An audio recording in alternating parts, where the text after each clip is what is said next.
NBC's Inter-American University of the Air presents the fourth chapter of Lands of the Free. The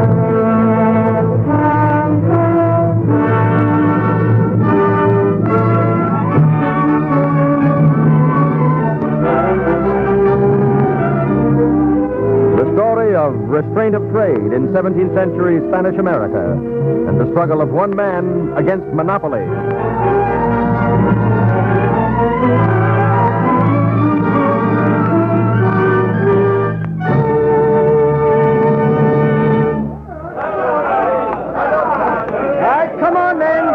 Get to work there.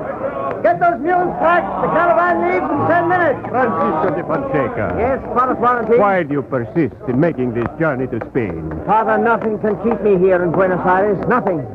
I will never let Manuel Saavedra out of my sight until I see him dead. But do you not know why Manuel is going to Spain? I don't care why he's going. Where he goes, I go. Manuel is going to Seville to plead before the Casa de Contratación to get permission from the monopoly to bring back to Buenos Aires the healing bark of the quina quina tree and give it freely to all who have the fever. He has a noble purpose. Francisco, stay here in Buenos Aires. Do nothing that will harm Manuel Saavedra on this journey. Harm him? Father Florentine, I will stick to him until I destroy him. Pedro! Bertito! Catch those mules! The caravan is ready to go!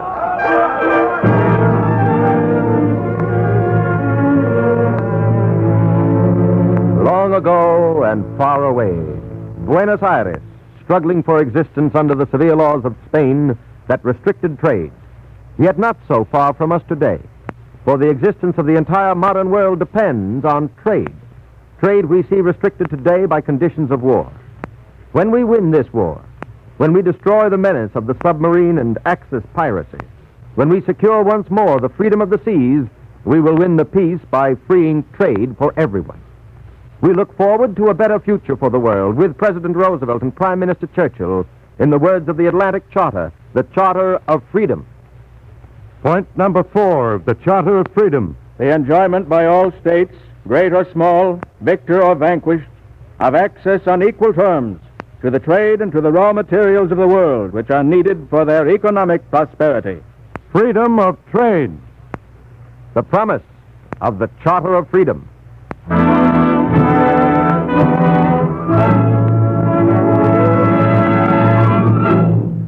We are not the first to look forward to freedom of trade. During the long 300 years of Spain's control of the fate of Spanish America, the law of Spain restricted trade to a monopoly by the merchants of Seville. At Seville sat the Royal Board of Trade, the Casa de Contratación, whose control over New World commerce was absolute and final. Every cargo, every article of clothing, hardware, machinery, every bottle of wine, every ounce of medicine was registered with, valued by, and paid tax to the Casa de Contratación. And all goods coming back from the New World were brought by law to Seville, and their sale regulated for the trade monopoly of the merchants of Seville. That was the law. But there were men who tried to change the law.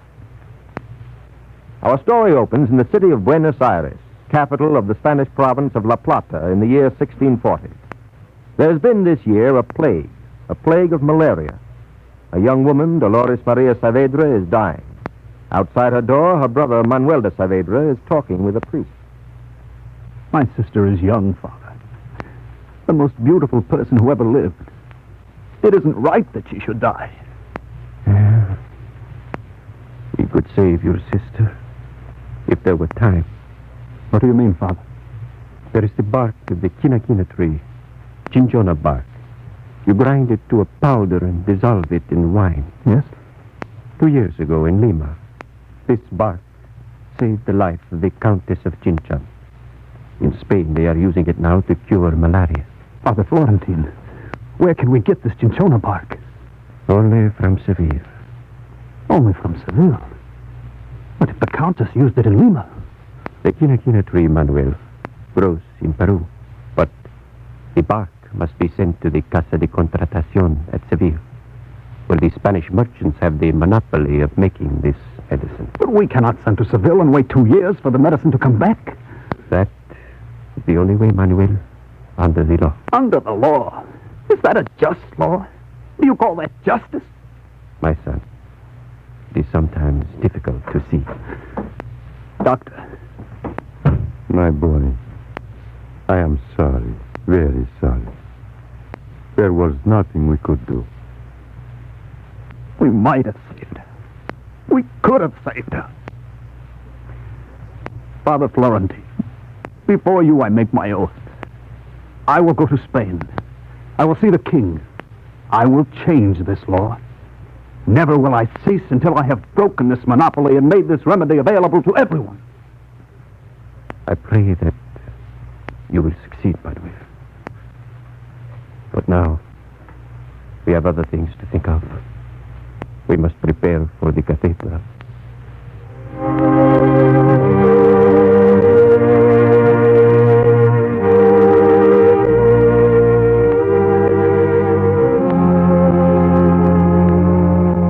Manuel, we are not alone.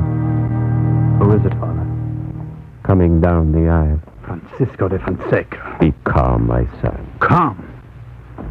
Fonseca, what are you doing here in the cathedral? I have come for my bride. You have come to desecrate my sister's funeral. I would have been married to your sister Saavedra if you had not tried to poison her heart against me. At least I kept her from you. You killed her. Francisco. Francisco Fonseca, I will not violate this holy spot by killing you. I loved my sister. She might have lived. There is a medicine that might have cured her. But because of the laws that govern trade, we do not have that medicine in Buenos Aires. I am going to correct those laws. When I have done that, I will return and settle this with you. Do you think you can avoid me? Listen, Manuel Saavedra. Where you go, I go. I will stick to you like a leech until I have worn you down and down and have destroyed you for what you have done to me. Francisco, you cannot mean Wait that. for me, my bride. Wait for me. I will avenge your death. Come back, you. Manuel, let him go. But, Father, he is approaching the bier of my sister. Wait, Manuel. He loved your sister. Can you hate him for that? I do hate him for that. Hate is a poison, my son. Hate will keep you from the work you've sworn to do. You have no time for hate. You must think now only of your journey to Spain.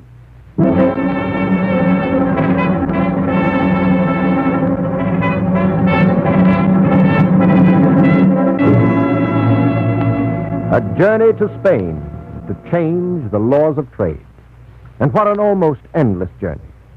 In order to control the trade of the New World, Spain forbade the ships of any country but her own to visit the harbors of her colonies.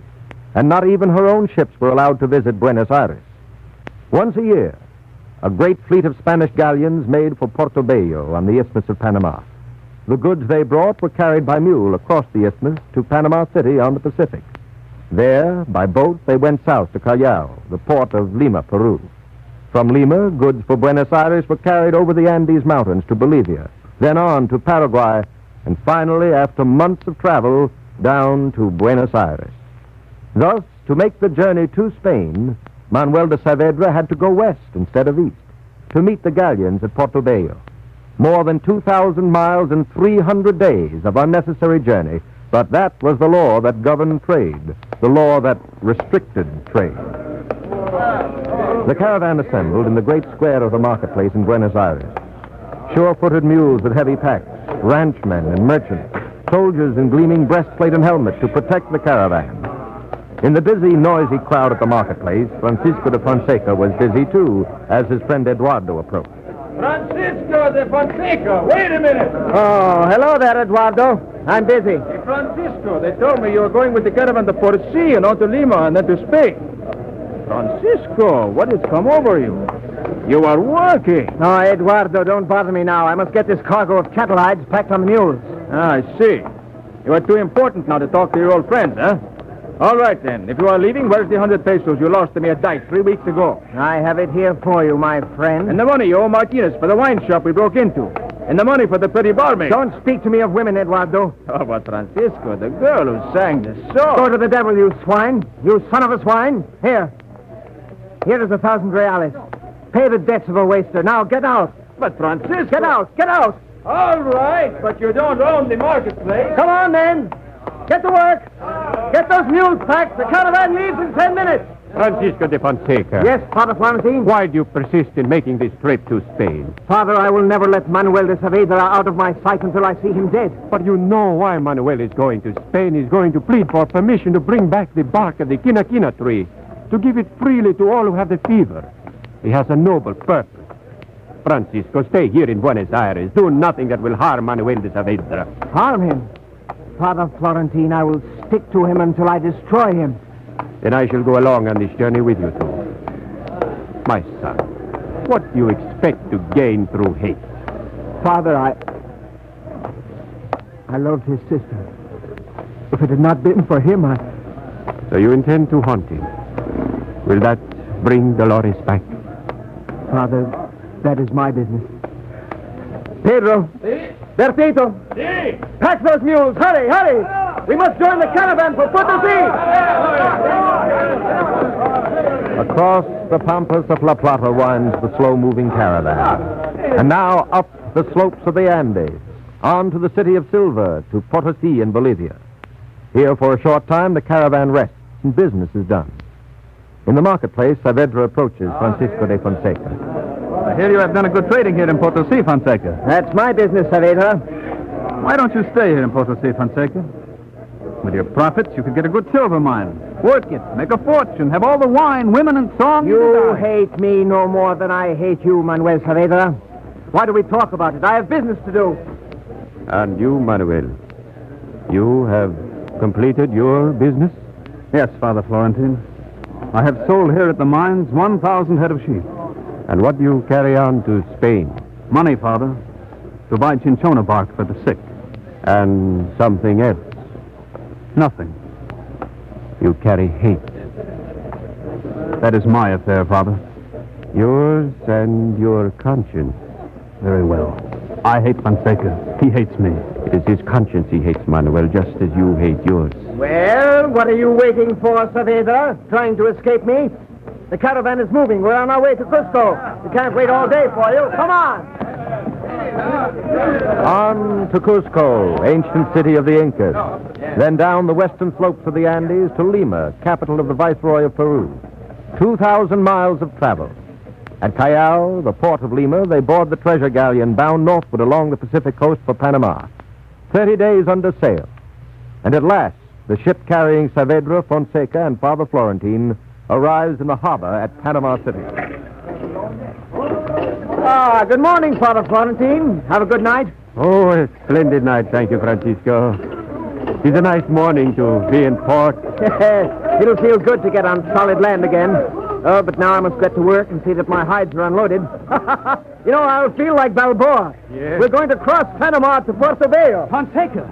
Saavedra, I knew the morning was too nice to last. Fonseca, look behind you. What is it? A ship. The galleon from Manila.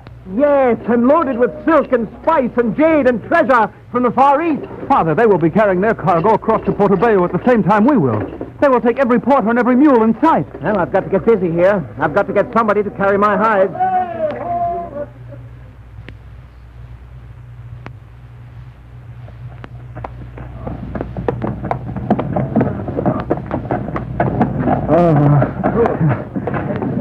Oh, the sweat and the heat. Steady, Francisco, steady. Oh, Father, it's not the load on my back.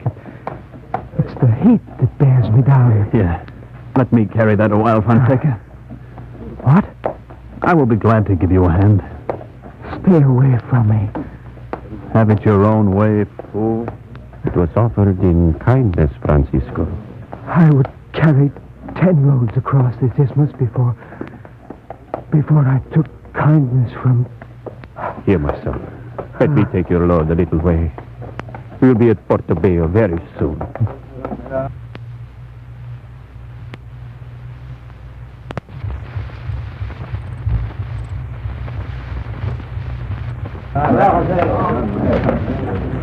At last, Puerto Bello, on the Caribbean shore of Panama.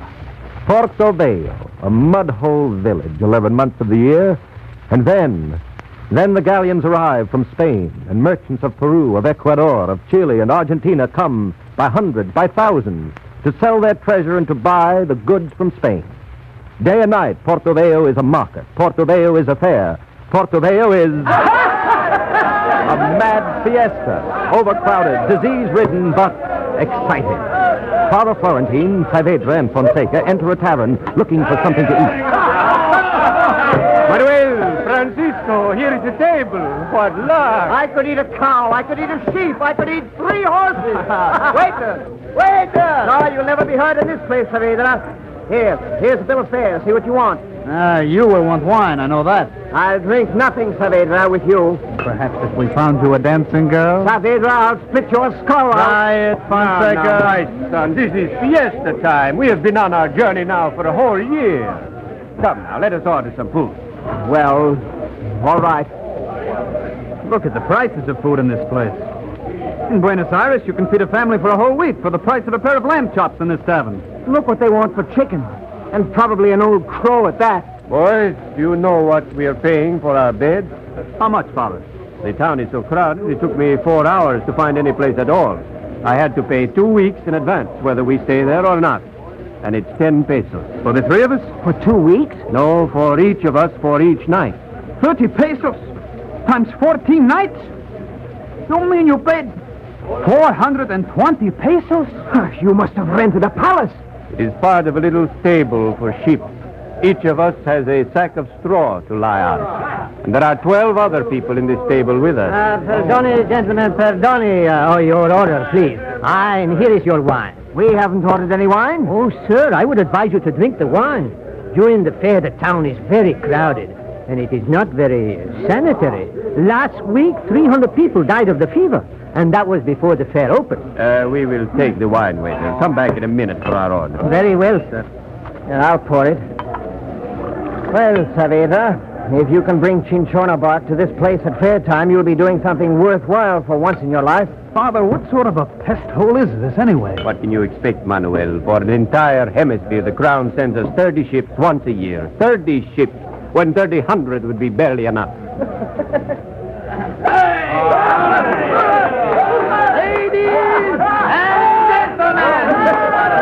What does he mean, ladies? There aren't any women here. Donatelli, the famous magician, the wizard from Venice. Ladies and gentlemen, may I present the Queen of Sheba, Scheherazade.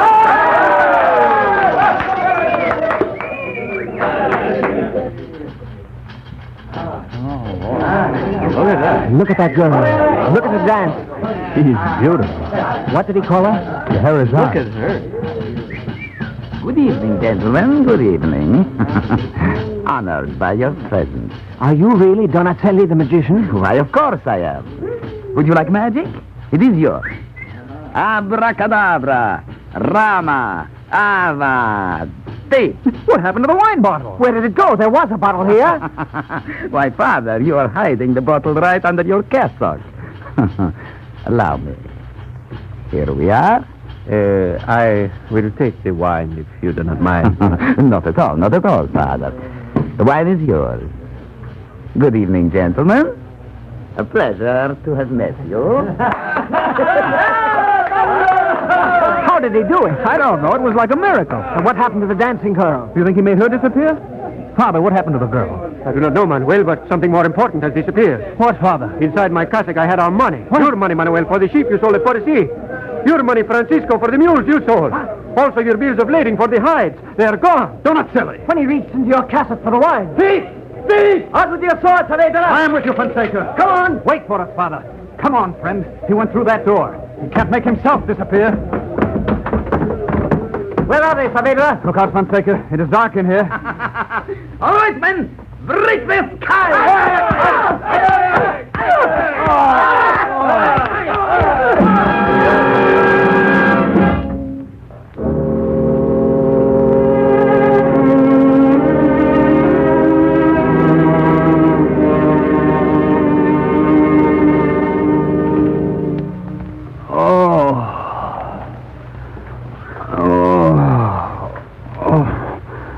Where are we? I don't know. There's a little window, very high with bars. All right, you two, on your feet. What do you want? What do I want? It's the governor of Panama. What My filthy young friends, he's calling for you and for the rest of the roisterers left over from the end of the fair. The end of the fair? Come along now, no nonsense. Saavedra, here, let me help you. Lean on me. We must help each other. If we don't, Fonseca. If we don't, we're lost. Come on, there, the governor is waiting. He'll deal with you.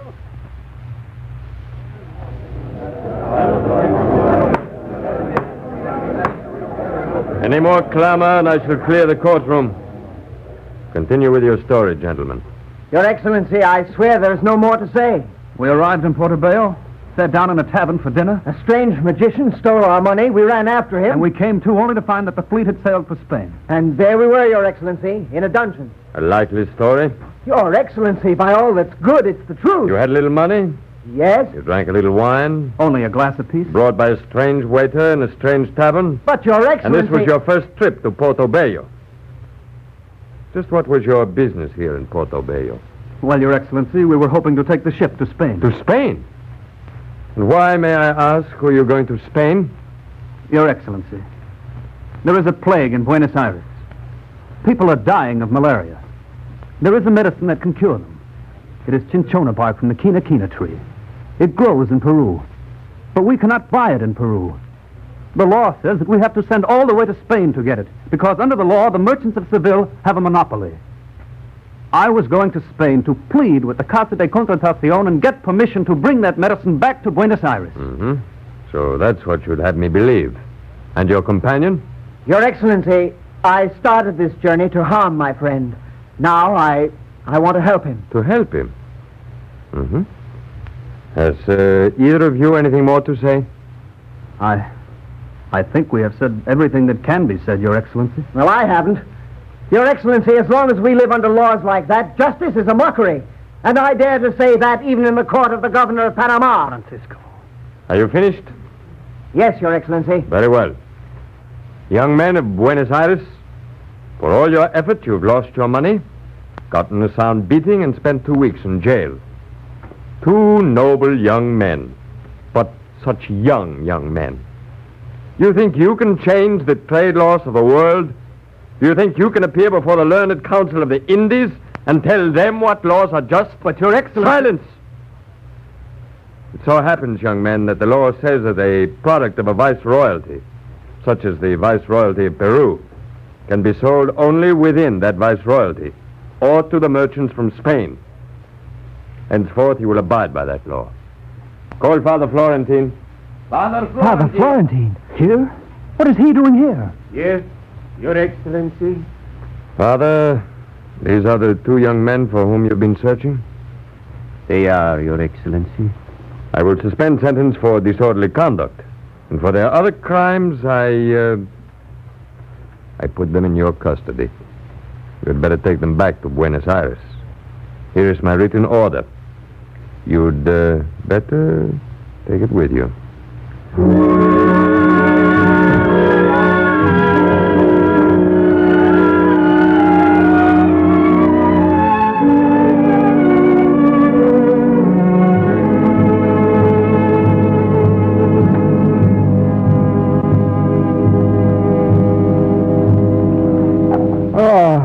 I'm so tired. Here, my 2 young friends, sit down on this rock beside the road. Oh, Father, I ache all over. What a beating we took.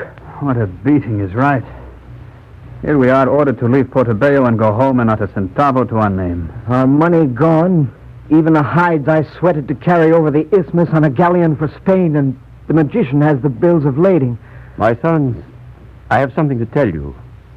I reached the magician a little late, but I reached him. Reached him?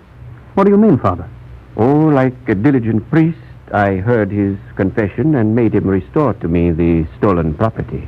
Our money? You have our money? Yes, and even the bills of lading for Francisco's hide. Francisco, did you hear? The hides and the money. Francisco, I am so happy for you. And, Manuel, I have something for you. For me? The order the governor gave me as we were leaving the court. Is it important, Father? What is it? Written permission, Manuel, for you to purchase in Lima all the cinchona bark you want, to bring it back to Buenos Aires. You do not have to go to Spain to get it. You can buy it right in the city of Lima. Permission to buy in Lima? But if it is against the law... The governor told you that the products of a viceroyalty may be sold within that viceroyalty. Buenos Aires is in the province of La Plata, which is part of the viceroyalty of Peru. With that interpretation of the law, it is permissible to buy in Peru and to sell in Buenos Aires. All you need is that interpretation by the governor. Francisco, do you hear? Francisco? That is the second time you have called me Francisco. Manuel, let us be friends. Hey! You three on the road! Look out! Here comes the caravan back to the Pacific coast! Francisco, they're going home. Manuel, what are we waiting for? Let us join them, my sons. Let us return to Buenos Aires. We have accomplished what we set out to do. You have done a great thing for the freedom of trade. Best of all, you have conquered hate and suspicion. That is the beginning of all freedom.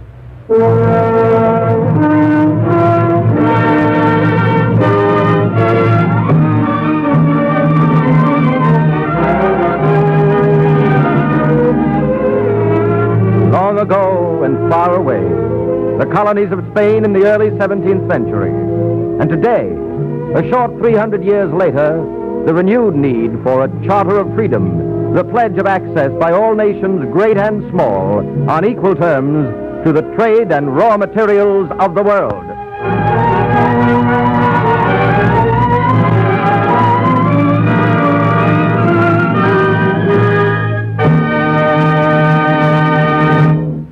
"300 years have passed since the days of our story. Significant events in that time which have changed conditions of trade include, first, the Treaty of Utrecht in 1713, which gave England an opportunity to open colonial markets to consumer goods. Second, the development of sails and steamships. Third, the naming of La Plata as a viceroyalty in the year 1777, with its subsequent freeing of the Buenos Aires trade. Fourth, the revolution of the United States of America with its ideals of freedom of trade.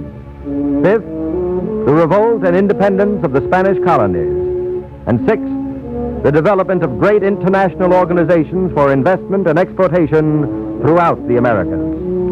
And now, confidently, we look forward to freedom of trade throughout the world when we have won this war and the peace that follows.